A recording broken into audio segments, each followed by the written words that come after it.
Money is most successful story of humans ever. How money came about?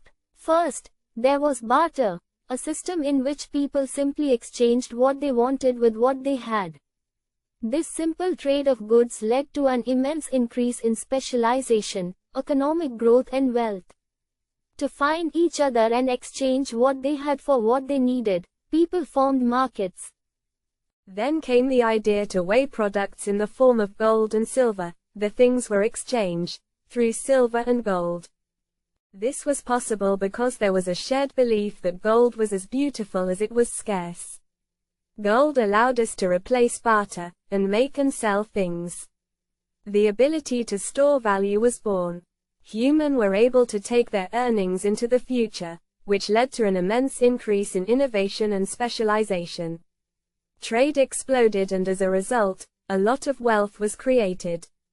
Around 1,000 years ago, some smart businessmen realized that trust itself was as good as gold. Trust became basis of currencies. Paper notes had the advantage that they were lighter than gold, and easier to count, store and protect.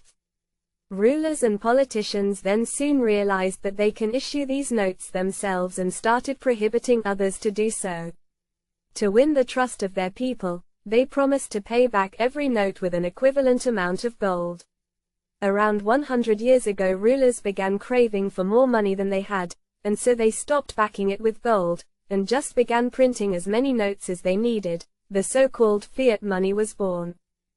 The newly printed money was often given to business owners in the form of cheap loans. This allowed them to invest, hire, and increase economic activity.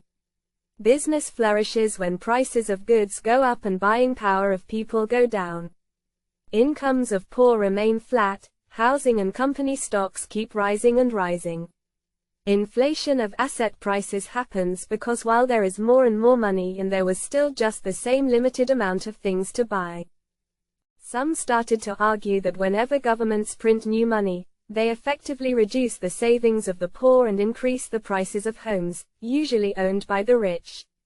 Cryptocurrencies, like Bitcoin, are the latest form of money. Unlike money, Bitcoins are created by a decentralized network of mathematical code.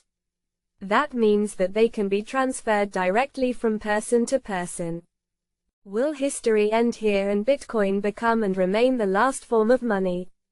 Probably not. With the advent of Internet of Things and artificial intelligence, call it currency or anything else, will keep changing its form. Nothing can be stopped now, neither new currencies or new voices.